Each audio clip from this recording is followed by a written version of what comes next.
allies meet at the summit in Vilnius later on, allies will agree to have a more ambitious defence investment pledge, where we regard 2% of GDP for defence not as a ceiling but as a floor, a minimum that we need to spend in a more dangerous world on our security. And then we will also meet with our Asia-Pacific partners, New Zealand, Australia, Japan and South Korea. Security is not regional, security is global. What happens in Europe matters for the Indo-Pacific, for Asia, and what happens in Asia matters for Europe. And the war in Ukraine really demonstrates that with all its global ramifications.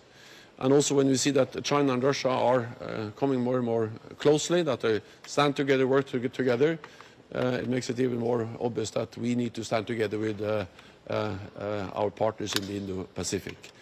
And with that, I'm ready to take your questions. Secretary General, from the Associated Press, Russia said yesterday that it's ready to bolster its presence around Finland. If NATO decides it's going to do something, sending more troops, is this something that NATO's considering? What can we expect in coming weeks and perhaps months in terms of exercises and other things that might be seen as potentially a provocation? So first of all, what we have seen over many years is Russian military build-up, also in the north, close to Finland, to Norway. And this has taken place over many years in the Kola Peninsula, in the Arctic. And we have not only seen a Russian military build-up, but we've also seen that Russia is willing, and President Putin is willing to use military force against neighbors. Georgia in 2008, then Crimea in 2014, and then the full-fledged invasion of Ukraine last year. So this is part of a pattern, and that's exactly why we have strengthened NATO, our readiness, our presence in the eastern part of the alliance, and why NATO allies are investing more also in new modern capabilities. And it was actually the invasion of Ukraine last year that led to the decision by Finland and Sweden to apply for a NATO membership. And it just demonstrates that when President Putin had as a declared goal of the invasion of Ukraine to get less NATO.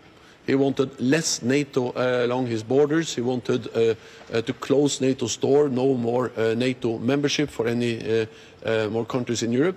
He's getting exactly the opposite.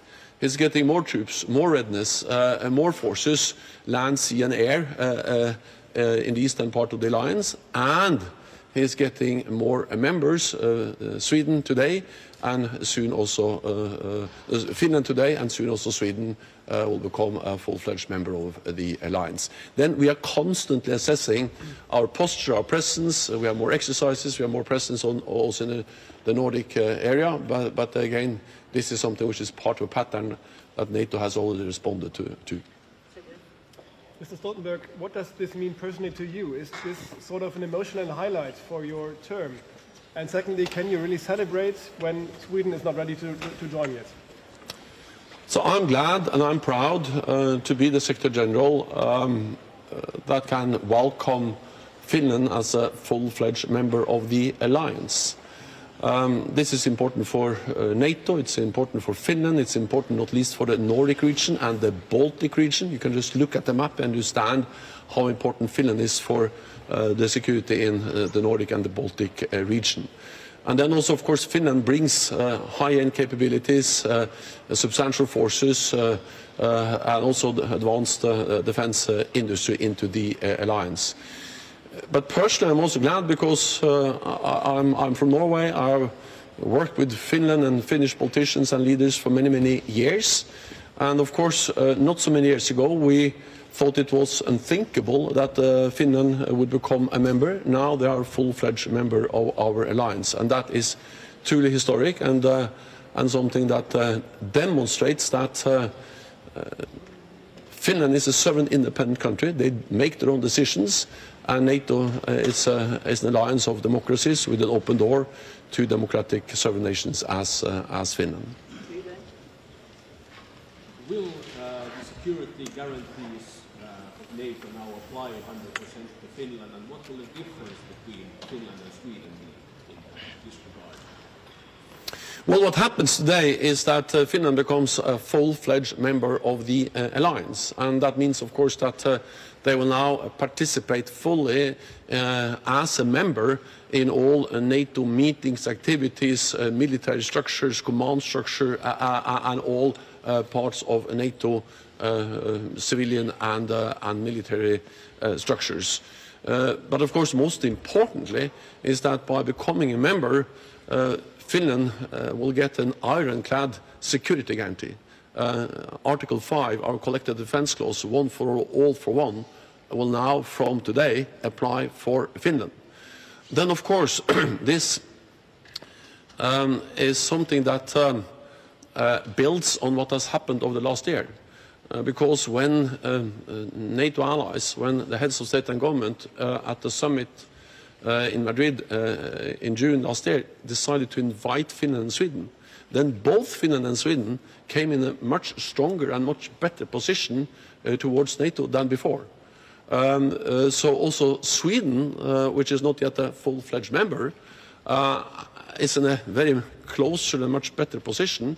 As an invitee, they participate in NATO meetings. They are integrating into NATO structures.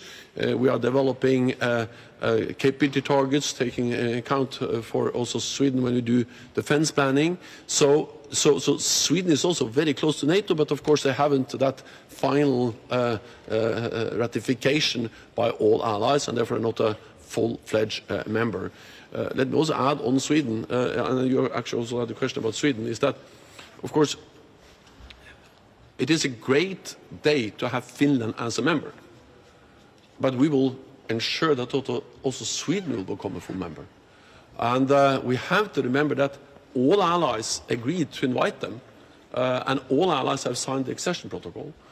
What remains when it comes to Sweden is the ratification in two parliaments. I'm confident that will happen. I met with President Erdogan some weeks ago. I also spoke with him on the phone recently, and we agreed, of course, first of all, to ensure that Finland becomes a full member, that the accession process is now finalized for Finland. But we also agreed to restart the process, the meetings of the permanent mechanism, the meetings of Finland, Sweden, and Turkey, to ensure also that we can make progress on the ratification of Sweden. So Sweden is in a much better place now than before they applied, and we will continue to work hard to ensure that we can finalize the ratification process also for Sweden. The question to follow up on the question before. In most of the countries on the eastern flank, there are also troops from other countries. Will there be troops from other countries also in Finland? And the second question, how can NATO be more safe by having a much longer border with Russia? It is Finnish decision whether they would like to have any. There will be no NATO troops in Finland without the consent of Finland, and of course. What we have in many countries is that we have exercises, we have naval and air presence and so on, but we don't have permanent bases.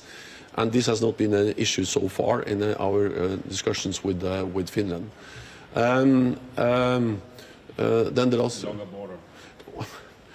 Well, the reality is that this is a result of President Putin's war aggression against Ukraine.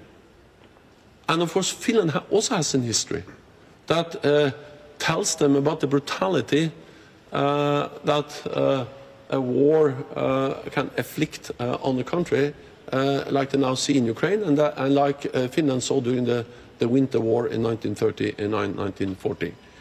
And therefore, when they saw that President Putin didn't not only threaten Ukraine, but actually threatened every nation in Europe that wanted to make their own decisions on joining NATO or not, then Finland decided to join the alliance.